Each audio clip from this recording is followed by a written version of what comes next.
Alright, we're gonna be reacting to a video. It's called 10 Biggest Ways WWE Disrespects Its Fans. It's a video by PartsFUNknown. Just get into it, man. Alright, let's have a little bit of a moan. Honestly, I've tried to avoid skewing negative against WWE since I started doing lists again. Lists of the worst things in wrestling are fun. They're fun to write, typing the word bad into thesaurus.com and getting creative with ways to talk about what is essentially silly entertainment. But I've tried to avoid overtly coming after Vince's brigade of sweaty charades. But honestly, right now, it's hard to avoid how dumb it feels to follow modern WWE. The fact that fans have been back for a little bit and some of WWE's worst habits have intensified rather than relaxed, it gets proper dispiriting after a while, and if you'll indulge me, I'd like to dedicate one full list into trying to examine what these habits are and how all those roads lead to one thing: WWE not really giving a hairless monkey ass about wrestling fans. Fans have their own bad habits, obviously, but I honestly believe at the end of the day, we want to enjoy wrestling. We want to be able to sit and watch a show without the constant specter of questionable decisions constantly needling us and forcing us to examine why. Why do we still care? Because at this point, I'm not sure that I've always got an answer to that. And it goes beyond simple stuff like, I don't like the doll. And trust me, I do not like the doll. But it's more than that, and I'll try to explain why. Now, just to be clear, this list was recorded before SummerSlam. It's not being released in response to... Yeah, this video is pretty old. Well, not... It's probably like a year or two old, but it ain't... It's still... It's still, like, up to date because they still be doing the same type of things, so... SummerSlam. Hopefully, SummerSlam was good. We really hope that, because we just had to watch it last night. No, as you'll see, this is something that's been brewing for a while. I'm Adam from PartsFUNknown, and here are the 10 biggest ways WWE disrespects its fans. Do you often feel disrespected by WWE? Tell us how, tell us why in the comments. We'd love to hear from you, and also make sure you hit that like and subscribe button. Don't disrespect us, and subscribe, please. Love, bye. Number 10, tag team wrestling, huh? I'm really going to try and make this list purely about WWE and not spend the whole time comparing them to other promotions, but for this one, you can't not bring up AEW. Now, hey, those guys have their own problems, but they seem to understand one thing: tag team wrestling is fun. Team psychology, creative tag cheating, the hot tags, the double team moves, the fact that tag wrestling has structured moments for stars to rest, meaning the overall work rate's a bit higher on average. I don't watch AEW, so I wouldn't know. I'm not gonna lie. I do not understand why WWE seems so dead set against denying its fans the simple pleasure of good tag team wrestling with its myopic obsession of creating short-term moments by imploding all of its goddamn teams rather than letting them... Yeah, I never understood, like, bro, not every team needs to be imploded. Like, just let them venture off to singles competition without them feuding with each other. Enzo and Cass should have never broke up at all. Like, they didn't even get a chance to win the titles. They should have never broke up. They're doing the same thing with Judgment Day. I understand where they're going with this, but it's like, come on, bro. Like, I'll be like, hopefully they don't do this to the Street Profits when Montez gets a singles push, if he does.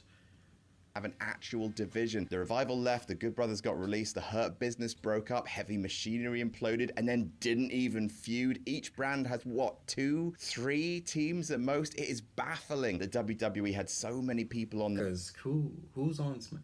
Okay, so SmackDown has Pretty Deadly, the Street Profits, and hopefully the Creed Brothers go there once, you know, everything's said and done. And then Raw has KO and Sammy, Alpha Academy, the Viking Raiders.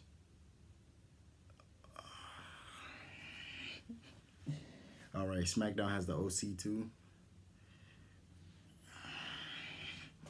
Roster and 5 hours to fill each week. They weren't swelling their tag roster with teams. It doesn't make any sense, and it's so disheartening for tag wrestling fans to see a vital part of wrestling essentially shrivel up and drop off like a cock in a blizzard. No, you animate that, Rich. Number 9, manipulating crowd noise. Well, this one's an easy one to unpack, isn't it? Tell us what you want, says WWE. You're the authority now. We want Bray Wyatt. Fans say, shush, shush, says WWE. Shh, just let's turn that mic down. Shush. WWE have been doing it for years, where they think they can get away with it, muting the crowd's boos at WrestleMania 32, even piping in crowd noise on recent SmackDowns. I mean, Jesus, WWE, just go back to the Thunderdome if that's how you feel.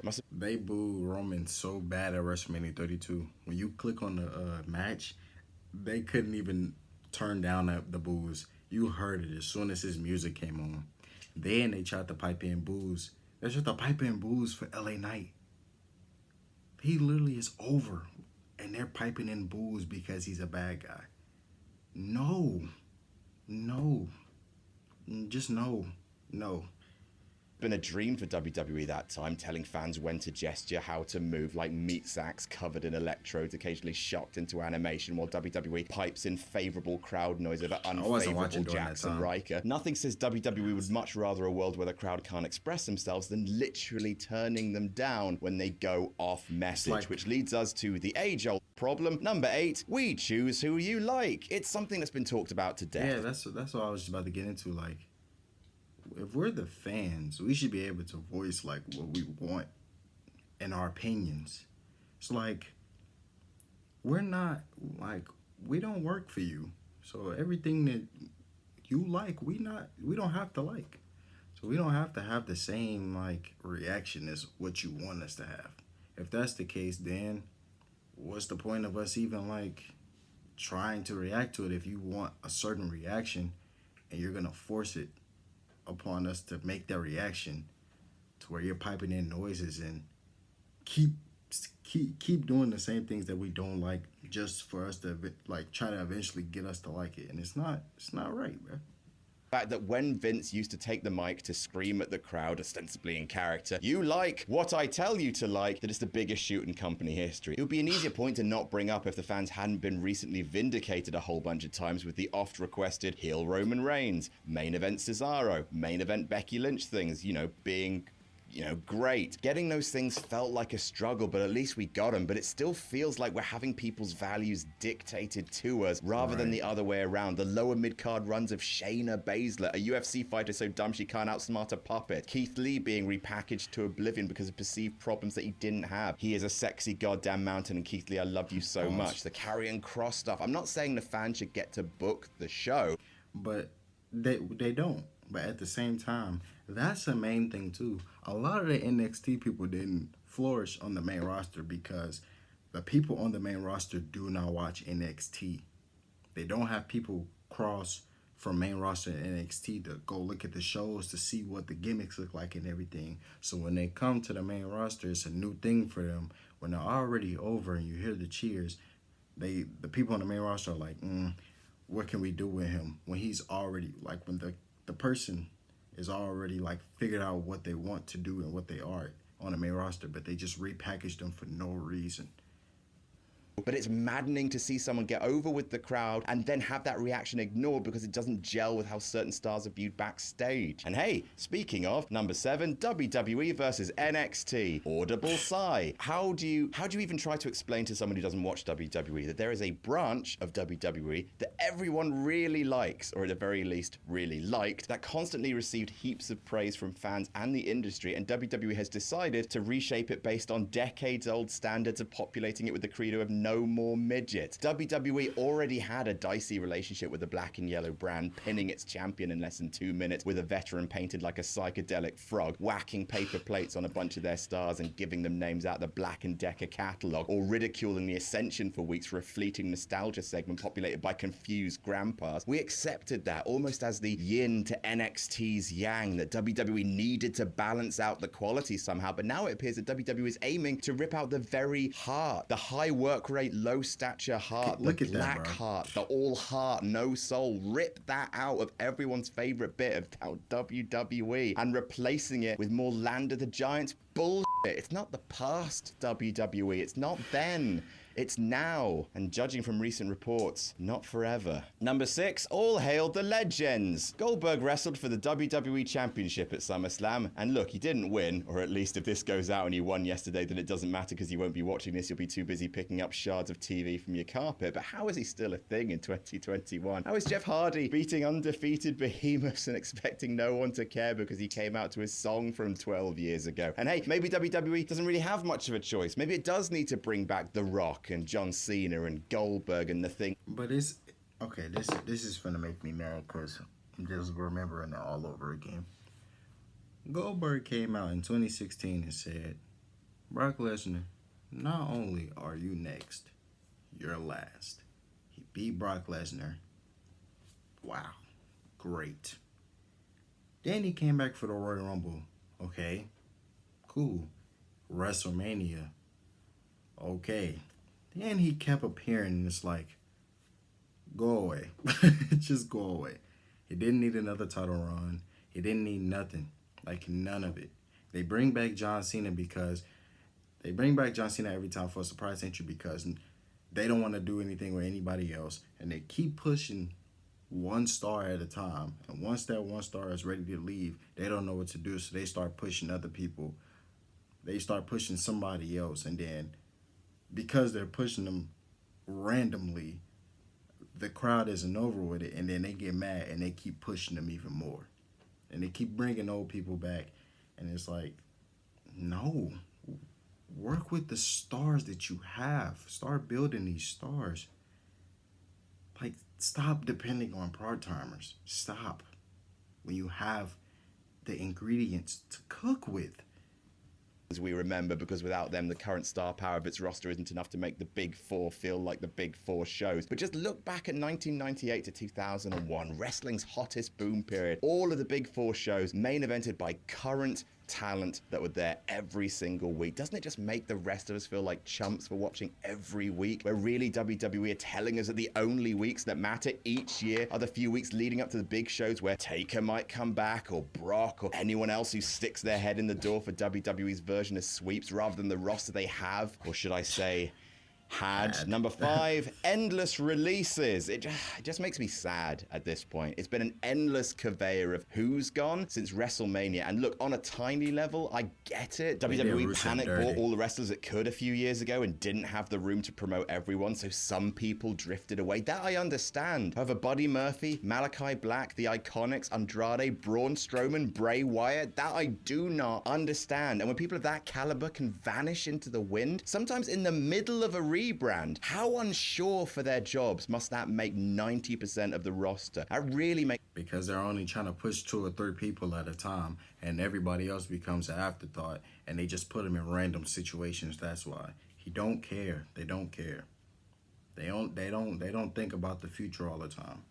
This bloodline thing, long-term storytelling, the only reason that it's been like this is because they made Roman their top guy, whether you liked it or not. So they will have long-term storytelling for him. Like, they're not doing that for everybody, bro. When storytelling is a big part of sports entertainment, but whatever.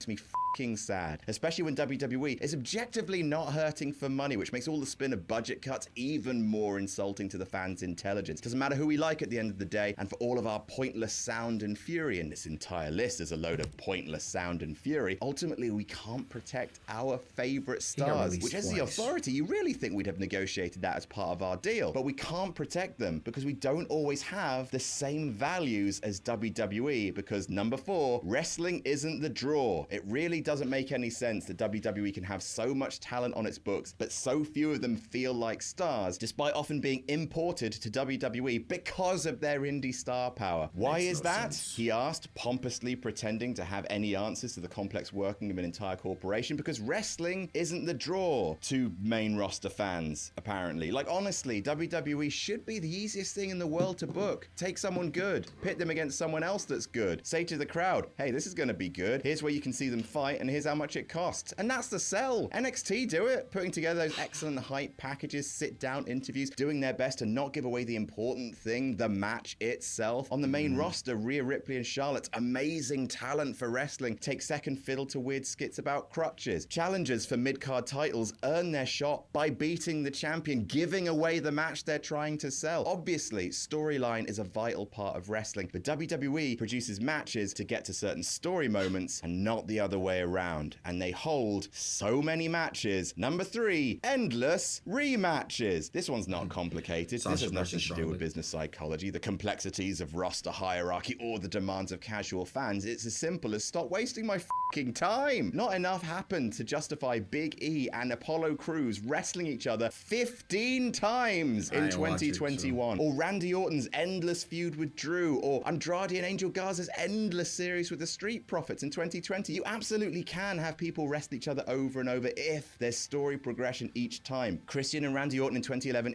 They playing GM mode in 2K23. That's what they're doing. proof of that. Same with Jeff Hardy and CM Punk in 2009 or HBK and Jericho in 2008. But so often, WWE just trots out the same matchups week after week after week with the bare minimum of booking, just grinding these feuds into dirt rather than developing them and just diminishing the audience desires to see these talented wrestlers through the sheer power of tedium. Wrestling should be the draw, but the same wrestling every week on free TV just flattens out the entire roster and crucially shows zero respect for the audience or why they should tune in next week. Which brings me, Julie Andrews style, to one of my least favorite things. Number 2, non-finishes on pay-per-views. Stop doing this, you bastards. I'm having a full moan this week, so let's get it all out there. This is possibly my least favorite habit WWE has. The pay-per-view is a sacred place. It's what we as consumers are spending our money to see. Non-finishes on TV, it's not ideal all the time, but I get it. Protect the match, give us a reason to open our moth-infested wallets and shell out for SummerSlam to see these two settle their differences, emphasis on settle. What WWE repeatedly does is cram their cards with cheap finishes, double countouts, DQs, Hell in a Cell no contests, all to promote Raw, SmackDown, and inevitably the next pay-per-view, not understanding the parable of the boy who cried wolf. If you string out your fans, you're paying fans, crucially, and expect the same level of emotional investment and anticipation after, I don't know, counting out your WWE Championship match because Randy Orton couldn't stop looking at Kofi's kids, then you're living in a fucking delusion. Especially when, number 1, the rules don't matter. Rule consistency is crucial for WWE, and they do not care about it, and I don't know why. A consistent framework of rules in an ostensibly sporting I give you an example of the rules don't matter. WrestleMania 39, Roman Reigns versus Cody Rhodes. I'm not saying this is the only time that this has happened, but this is what happened recently. If you get ejected from the match, you leave. Solo Sikoa got ejected. He left, but he came back, and he Samoan spiked Cody. Cody lost the match. Cody didn't have to lose the match for the bloodline to continue. The bloodline thing could have still continued, but I digress, man. Contest creates a set of storytelling rules for you to play with, as well as shortening the gap of understanding between the presentation and the audience, so everyone's on the same page and everyone understands why the breaking of certain rules should make us angry, happy, whatever. Basically, not getting in the way of the audience and their emotions. Stories, basically. Instead, we live in a world where people eliminated from the Rumble can't eliminate current competitors, except when they do. Refs don't count out when main events brawl to the outside, except when they do. Tag matches are allowed to break down into skirmishes, except when they aren't. Hitting your opponent with a tiny bit of the announce table doesn't draw a DQ, except when it does. And Hell in a Cell matches can't end in no contest, except when Satan pisses directly in our brains. Every single time WWE pulls this, it makes match engagement harder, and honestly, just comes across as, f them. They're too dumb to remember the rules anyway. And I may be dumb, but I run a goddamn board game channel, so I can remember rules. And that's our list. Subscribe to Well, that's the end of the video, man. Make sure y'all subscribe. Another thing about the rules, Brock won the Money in the Bank contract in 2019. I think he wasn't even in the match. If that's the point, then if that's the point, then anybody can just come down and just grab the briefcase. Like, I get it. People thought the Brock thing was fun, Money in the Bank briefcase, the boombox and stuff. He still didn't need that. Like, there's no point to that, bro. But whatever, man. I'm out, man.